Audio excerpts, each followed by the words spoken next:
सत्संगत्वे निस्संगत्वं निस्संगत्वे निर्मोहत्वं निर्मोहत्वे निश्चलतत्वं निश्चलतत्वे जीवन्मुक्तिः पुनरपि जननं पुनरपि मरणं पुनरपि जननी जठरे शयनम् इह संसारे बहुदुस्तारे कृपया पारे पाहि मुरा। सदाशिव समारंभां शंकराचार्य मध्यमां अस्मदाचार्य पर्यन्तां वंदे गुरु परंपरा। श्री गुरुभ्यो नमः। இன்னைக்கு ராகவ யாதவீய காவியத்துல 16வது ஸ்லோகம் நாம பதிவு பண்ண போறோம். இந்த ஸ்லோகத்துல எடுத்துட்ட விஷயம் என்ன அப்படின்னு சொன்னா, ராமன் அந்த வனத்துல விராதன் என்கின்ற ஒரு அசுரனை வதம் செய்து அதன் பின்பு அகஸ்தியருடைய இருப்பிடத்திற்கு சென்றார் அப்படிங்கிற விஷயமானது நேரடியா பார்க்கும் பொழுது நமக்கு கிடைக்கிறது. இதே ஸ்லோகத்தை நாம பின்னாடியிலிருந்து முன்னாடி பார்க்கும் பொழுது கிருஷ்ணன் இந்த பாரிஜாத புஷ்பத்திற்காக தேவலோகத்திற்கு சென்றான். இதை பார்த்து அந்த இந்திரன் பயம் கொண்டான் அப்படிங்கிற இந்த விஷயமானது பின்னாடியிலிருந்து முன்னாடி பார்க்கும் பொழுது நமக்கு கிடைக்கிறது. முதல்ல நாம இந்த ஸ்லோகத்தை நேரடியான வரிசையில சொல்ல போறோம். சோரமாரதன ஞானஹ வேதேராகண்ட கும்பஜம் தம் திருசார பட்டோ நாகானாதோஷ விராதஹ. இப்போ இந்த ஸ்லோகத்தினுடைய பதச்சேதம் சஹா அரம் ஆரத் அனஜ்ஞானஹ வேதேராகண்ட கும்பஜம் தம் திருசார பட்டஹ அநாகாஹ நானாதோஷ விராதஹ. இப்போ இந்த ஸ்லோகத்தினுடைய யோஜனா அன்வயான்னு நம்ம சொல்லுவோம். திருசார பட்டஹ அநாகாஹ அனஜ்ஞஹ சஹ நானாதோஷ விராதஹ தம் வேதேராகண்ட கும்பஜம் அரம் ஆரத். என்ன அர்த்தம் இந்த ஸ்லோகத்துக்கு? முதல்ல ராமனுக்குண்டான விசேஷணங்கள். சஹா ராமஹா நானாதோஷ விராதஹா அப்படின்னு ஒரு பதம். அதாவது விராதனை கொன்ற ராமன். அவர் எப்பேற்பட்டவர்? திருசார படஹா இப்படின்னு ஒரு பதம். இது ராமனுக்கு விசேஷணமா இருக்கு. என்ன அர்த்தம்? துரு அப்படிங்கிற பதம் விருட்சத்தை குறிக்கிறது. துரு சாரஹா அப்படின்னு சொன்னா மரத்திலிருந்து வருகின்றதான அந்த துவக்கு தோல், இதுதான் துருசாரஹா அப்படின்னு சொல்றோம். அதாவது மரவுரின்னு அர்த்தம். இதையே பட்டஹா, பட்டஹான்னா வஸ்திரம்னு அர்த்தம். இந்த துரு சாரத்தையே பட்டஹா வஸ்திரமாக கொண்டவன் எவனோ அவன் அப்படின்னு பகூரீஹி சமாசா. திருசாரஹா பட்டஹா யஸ்ய சஹா திருசார பட்டஹா. மரவுரியையே வஸ்திரமாக கொண்டவன் அப்படின்னு அர்த்தம். அடுத்த பதம் அநாகாஹா. ஆகஹா அப்படின்னு சொன்னா பாபம் அபராதம் அப்படின்னு அர்த்தம். அது இல்லாதவன் அப்படின்னு சொல்றதுக்காக முன்னாடி ஒரு சேர்த்தா அண் அப்படின்னு மாறிடும், அச்சு எழுத்து இருக்கிறதுனால. அப்போ பதம் எப்படி வரும்?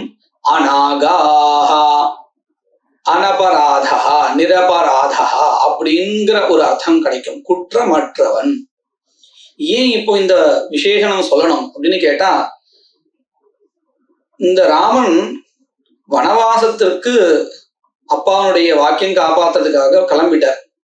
அங்க போயிட்டு ரொம்ப சந்தோஷமா இருக்கலாமே, இவர் ராஜா தானே, க்ஷண மாத்திரத்தை இவர் சொன்னா எல்லா வசதிகளும் வந்துடும். ஆனா அது வனவாசம் ஆகாது, வனத்துல வாசமா ஆகுமே தவிர்த்து வனவாசங்கிற ஒரு விரதமா அது ஆகாது இல்லையா? அந்த வனத்துல இருந்துட்டு வன்னிய விருத்தின்னு சொல்லுவா. அதாவது காட்டிலேயே கிடைக்கின்றதான பழம், கிழங்கு இந்த மாதிரியான வஸ்துக்களை சாப்பிட்டு முனிவிருத்தி போல இருக்கணும். அப்பதான் அது வனவாசங்கிற விரதமா ஆகும். இல்லைன்னா சாமான்யமா நாட்டுல வாழ்ந்துட்ட இந்த ராமன் இப்போ காட்டுல வாழ்ந்துட்டு இருக்கார் அப்படிங்கிறது ஆகும். எல்லா வசதிகளோடு சேர்ந்து காட்டுல இருந்தாருன்னு சொன்னா அது வனவாச விரதமாக ஆகாது. ஒருவேளை இவர் தன்னுடைய தந்தையின் வாக்கியத்தை காப்பாத்துறேங்கிற பேர்ல வனத்துல இருந்துட்டு அதே சமயத்தை தனக்கு உரியதான அதிகாரத்தினால எல்லா விதமான சௌக்கியங்களையும் ஏற்படுத்திண்டு அவர் வனவாசம் பண்ணினாரே ஆனால் என்ன ஆயிடும்? பாபம் ஆயிடும். ஏன்னா அது விரதமா ஆகாது இல்லையா? அப்போ இவர் முந்தின பதத்தை நாம பார்க்கணும். எப்படி இருக்கார்? மரவுரிய தரிச்சுன்னு இருக்கார். ராஜாவாக இருந்தாலும் கூட ஒரு முனியை போல வாழ்ந்துட்டு இருக்கார். அதனாலேயே இவர் எப்பேற்பட்டவர்? குற்றமற்றவர். ஒருவேளை எல்லா வசதிகளையும் கொண்டு வாழ்ந்தாரே ஆனால் அவர் குற்றத்துடன் கூடியவராக ஆகிவிடுவார். இப்பொழுது அவர் எப்படி இருக்கிறார்? அனாகா. அதனாலதான் நம்ம முன்னாடி பதத்துடைய அர்த்தத்தையும் ஒரு தடவை ஸ்மரிச்சுக்கிறோம். திருசார படஹா அனாகாஹா. அடுத்தது அனஜ்ஞானஹா. முதல்ல நாம இந்த பதத்தை ரெண்டா பிரிச்சு பார்க்கலாம். அஜ்ஞானஹான்னு ஒரு பதம், அஜ்ஞானம் அப்படின்னு ஒரு பதத்துல இருந்து வந்தது அஜ்ஞானஹான்னு. ஞானம் அப்படிங்கிற நபும்சக லிங்கமா இருந்தாலும் இங்க விசேஷமா இருக்கக்கூடிய பதம் எதுவோ சஹா அப்படின்னு பதம் இருக்கு. அதோடைய அர்த்தம் ராமன். அதுதான் இங்க விசேஷமா இருக்கு. அதனால அதுக்கேற்றபடி பதமும் மாறிருக்கு. என்ன அர்த்தம் இந்த பதத்துக்கு? ஞானம்னா நமக்கு தெரியும், அஜ்ஞானம்னாலும் தெரியும். இப்போ அந்த அஜ்ஞானத்தை கொண்டவன் யாரு? அஜ்ஞானஹா அப்படின்னு பதம் மாறிடும். அது இல்லாதவன் அல்லது அஜ்ஞானத்துக்கு விரோதமானவன் அவன் யார்? அனஜ்ஞானஹா அப்படின்னா ஞானிங்கிற அர்த்தம் கிடைக்கும். அஜ்ஞானத்துக்கு விரோதமானவன், அப்பேற்பட்டவன் ராமன். அதாவது ஞானி, ஞானத்தை உடையவன். சஹா ராமஹா. இதையே இங்க சொல்லணும். இந்த இடத்துல ஏதோ ஒரு பதம் போடணுங்கிறதுக்காக இந்த கை பண்ணல. யாரு வதம் செய்ய தகுந்தவன், யாரு மன்னிக்க தகுந்தவன். முன்னாடி ஸ்லோகங்கள்ல நம்ம பார்த்தோம், அகல்யா சாப விமோசனம் பண்ணினார் அப்படின்னு. அதாவது சாபத்திலிருந்து விடுபடும்படி செய்தார். அப்போ அவர் ஒரு மன்னிப்புங்கிறது ஏற்படுறது. இந்த மாதிரி பல இடங்கள்ல நம்ம பார்க்கலாம். சில பேர் மன்னிச்சு விட்டுறார், சில பேர்கிட்ட வாதம் பண்ணி நீங்க சொல்றது தப்பு அப்படின்னு புரியும்படி செய்யறார். சில இடத்துல வதமே பண்றார். அப்ப இவருக்கு தெரிகிறது எங்க எதை பண்ணணும்னு தெரிகிறது. அந்த அளவுக்கு இவர் ரொம்ப ஞானியா இருக்கார். அஜ்ஞானத்துல யாரெல்லாம் இருந்துட்டு இருக்காளோ அவளுக்கு விரோதியா இருந்துட்டு இருக்கார். அஜ்ஞானம்ங்கிறது நீங்க சாமான்யமா ஏதோ வேதாந்த ஞானம் அதுக்கு எதிர்மறைங்கிறது இல்லை. எந்தவித காரணமும் இல்லாத ஜனங்களை துன்புறுத்துகின்ற ராட்சசர்கள்னு அர்த்தம். அவர்கள் தான் இங்க அஜ்ஞானிங்கிற பதத்தினால சொல்லப்படுறார். அவர்களுடைய வதத்தை பண்ணினவர் அப்படிங்கிறதாக இந்த ஸ்லோகத்துல சொல்லப்படுறது. அனஜ்ஞானஹா சஹா, அஜ்ஞானத்துக்கு விரோதியாக இருக்கக்கூடிய, அதாவது துன்பத்தை ஏற்படுத்துகின்ற அசுரர்களுக்கு எதிரியாக விரோதியாக இருக்கக்கூடிய சஹா ராமஹா, அந்த ராமன் என்ன பண்ணினார்? நானா தோஷ விராதஹா. நானா தோஷான்னு தெரியும், தவறு. அதுலயும் ஒரு தவறு இல்லை, 2 தவறு இல்லை, நிறைய தவறுகள். அதாவது காரணம் இல்லாமல் பண்ணக்கூடியதான நானாவிதமான தோஷங்கள். அந்த நானாவித தோஷங்களை பண்றவன் எவனோ அவன் யார்? விராதஹா, நானாவித தோஷ கர்த்தா. ஹிம்சை, நல்லவர்களை துன்பப்படுத்துறது, யாகங்களை கெடுக்கிறது, தர்மம் பண்ணாதபடி பார்த்துக்கிறது, இந்த மாதிரியான பல துன்பங்களை ஏற்படுத்துகின்ற அந்த விராதன் ராட்சசன், அவரை கொன்றவன் என்பதனால ஹா இந்த மாதிரி பதங்கள் நம்ம முன்னாடி பார்த்திருக்கோம். கொன்றவன் யாரு? ராமன். நானாதோஷ விராதஹா, பலவிதமான ஹிம்சைகளை துன்பங்களை ஏற்படுத்துகின்றதான அந்த விராதனை கொன்ற ராமன் என்ன பண்ணினார் அப்படின்னு கேட்டா,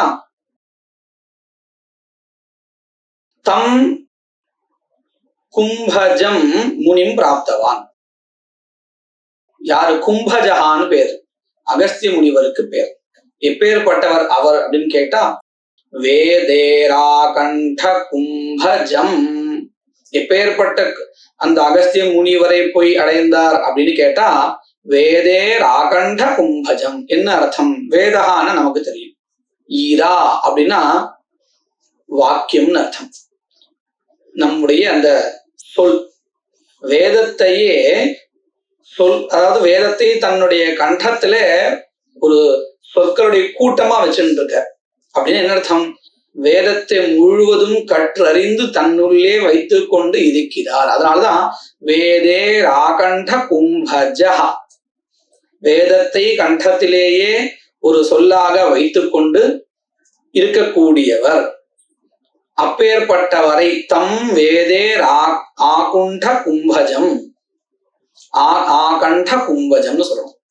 அப்பேற்பட்ட அந்த அகஸ்திய ரிஷியை ஆரத் பிராப்தவான். எப்படி? அறம் சீக்கிரம், கிரியா விசேஷனம் இது.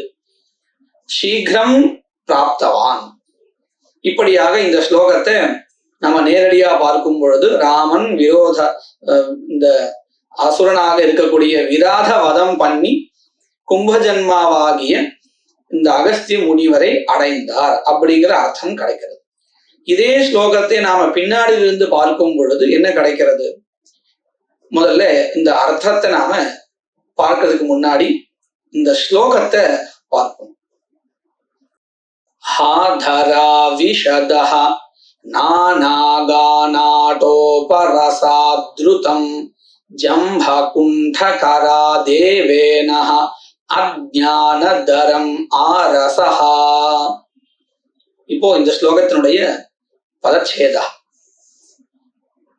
ஹா தராவிஷதஹ நானாகாநாடோபரசாத் த்ருதம் ஜம்பகுண்டகராஹ தேவேனஹ அஜ்ஞானதரம் ஆரசஹா. இப்போ இந்த ஸ்லோகத்தினுடைய யோஜனா. தரா விஷதஹ நானாகானான் ஆட்டோபரசாத் ஜம்பகுண்டகராஹ சஹ ஹ தேவ இனஹ அஜ்ஞானதரம் த்ருதம் ஆப. என்ன அர்த்தம் அப்படின்னு பார்ப்போம். முதல் பதம் தரா விஷதஹ. தரா அப்படின்னா பூமின்னு அர்த்தம். தரா தரித்ரின்னு அமரகோஷத்துல நம்ம சொல்லிட்டு இருக்கோம், பூமி. அப்புறம் ஒரு பதம் இருக்கு விஷம் அப்படின்னு பதம் இருக்கு. விஷம் ததாதி இது விஷதஹ. நமக்கு இது பார்த்த மாத்திரத்துல ஏதோ விஷம்னா நாம பிரசித்தமா இருக்கக்கூடியதான விஷத்தை எடுத்துப்போம். ஆனா அப்படி இல்லை. இந்த இடத்துல விஷம் அப்படிங்கிற பதத்துக்கு ஜலம்னு அர்த்தம். ஒரே பதத்துக்கு வெவ்வேறு அர்த்தங்கள் உண்டு, நானார்த்தம்னு சொல்லுவோம். இதுதான் இந்த இடத்துல விஷம் அப்படிங்கிற பதத்துக்கு ஜலம்னு அர்த்தம். விஷம் துகரலே ஜலே அப்படின்னு நமக்கு இது காமிச்சும் கொடுத்துருக்கா. கோஷங்கள்ல விஷங்கிற பதமானது ஜலத்தையும் சொல்றது, விஷத்தையும் சொல்றது அப்படிங்கறது நம்ம காமிச்சு கொடுத்துருக்கா. இப்போ இந்த இடத்துல விஷதா அப்படின்னா ஜலத்தை கொடுப்பவன் அப்படின்னா என்ன அர்த்தம்? இந்த காலங்கள்ல சரியானபடி மழையெல்லாம் கொடுக்கணும்னு சொன்னா அதுக்கு நாம இந்திரனை வேண்டணும். எப்படியா இந்த வருணன் ஜலத்துக்கு அதிபதியா இருந்தாலும் அந்த வருணன் இப்போ மழையே கொடுக்கணும் அப்படிங்கிற ஆக்னிய கட்டளை இடக்கூடியவர் யாருன்னு கேட்டா அவர் இந்திரன் தான். அப்போ இந்த மழைகளை கொடுக்கக்கூடியவன், பூமியை நோக்கி கொடுக்கக்கூடியவன் யாருன்னு கேட்டா இந்திரன். இப்போ இந்த தரா விஷதா அப்படிங்கிற பதம் மழையை கொடுக்கக்கூடியதான இந்திரனை குறிக்கிறது. இவர் இப்போ என்ன பண்ணிட்டு இருக்கார் அப்படின்னு கேட்டா அவர் எப்பேற்பட்டவர் அப்படிங்கிறத முதல்ல சொல்றா. நானாகான ஆட்டோபரசாத் அப்படின்னு. இந்த சொர்க்கலோகத்துல பலவிதமான கானங்கள், நாட்டியங்கள், இதெல்லாத்தையும் இந்த மாதிரி ஒரு ஆடம்பரமான விஷயங்கள், சந்தோஷத்தை ஏற்படுத்தக்கூடியதான விஷயங்கள், அவைகளால் ஏற்படுகின்ற ரசஹா ஆனந்தம்னு அர்த்தம். இதை அனுபவிக்க கூடியவர், யார் அவர்? இந்திரன்.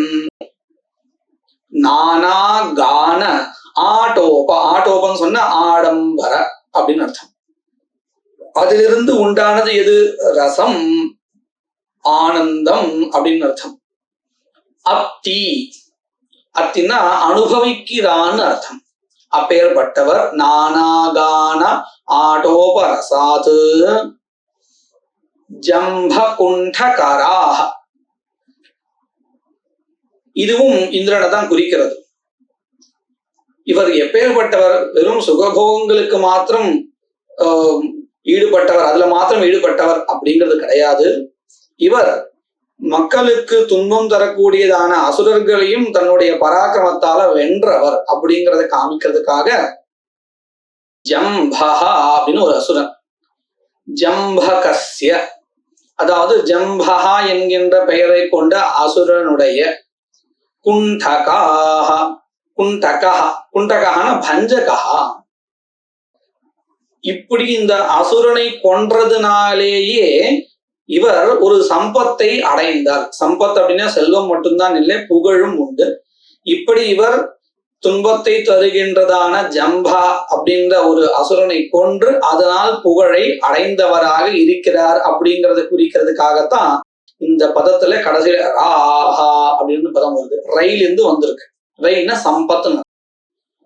அப்போ இந்த பதத்துக்கு என்ன அர்த்தம் கிடைக்கிறது? ஜம்ப குண்ட கராஹ அப்படிங்கிற பதத்துக்கு ஜம்பன் என்கின்ற அசுரனை குண்டக பஞ்சக கொன்றதான, கொன்றதனால் ரை செல்வத்தை, அதாவது ஒரு சம்பத்தை அடைந்தவன், அவனுக்கு பெயர் ஜம்ப குண்டகரா. யாரவர்? சஹா இந்திரஹா, தேவேந்திரஹா. என்ன பண்ணினார்? ஹா அப்படிங்கிற ஆச்சரியத்துல கஷ்டம், என்ன அப்படி ஒரு கஷ்டம் வந்துருது அப்படின்னு கேட்டா, யார் இவன்? அத சொல்றதுக்கு ஒரு பதம் தேவ இனஹா. இனஹான்னா ராஜான்னு அர்த்தம். தேவர்களுடைய ராஜாவாக இருக்கக்கூடிய சஹா இந்திரன் என்ன ஆயிட்டான்? இப்போ ஒரு கஷ்டத்துல போய் மாட்டின்டான். என்னது? கிருஷ்ணர் கிட்ட, கிருஷ்ணர் அந்த புஷ்பத்துக்காக சொர்க்கலோகத்துக்காக வந்திருக்க. இந்த கிருஷ்ணன் இந்திரனு கிட்ட ஒரு அனுமதியும் கேட்டிருக்கார். ஆனா இதன் அனுமதி கொடுக்கல. இதனால பரஸ்பரம் ரெண்டு பேருக்கும் ஒரு மனஸ்தாபம் ஏற்பட்டிருக்குங்கிறது கதை. இப்போ இவர் சொர்க்கத்துக்கு வந்திருக்க. இது பயம் வந்துடுது. யாருக்கு? இந்த இந்திரனுக்கு. அஜ்ஞானதரம் துருதம் ஆபா. இவர் ரெண்டு விஷயங்களை கிருஷ்ணர் வந்திருக்காருன்னு தெரிஞ்ச உடனே அடைஞ்சிருக்கார். என்ன ரெண்டு விஷயம்? அஜ்ஞானம் ஒண்ணு, தரஹா, தரஹான பீதிஹி பயம்னு அர்த்தம். அஜ்ஞானத்தையும் தரத்தையும், அதாவது பயத்தையும், துருதம் ஆபா உடனேயே அடைஞ்சிட்டார். ஏன் இவர் இங்க வந்திருக்காரு, இப்போ என்ன பண்ண போறாரோ அப்படிங்கிற ஒரு உள்ளுக்குள்ளார ஒரு பயம் வந்துடுதான். யாருக்கு? இந்த இந்திரனுக்கு. இப்படியாக இந்த ஒரே ஸ்லோகத்தையே ரெண்டு பேருக்குமாக கிருஷ்ணன் ராமன் இந்த ரெண்டு பேரோட நிலை என்ன, அவர்களுடைய காரியம் என்ன அப்படிங்கிறதாக ரொம்ப அழகா இந்த கவி இந்த ஸ்லோகத்தை சொல்லியிருக்க. அடுத்த ஸ்லோகங்கள் வரக்கூடிய பதிவுல நாம பார்க்கலாம்.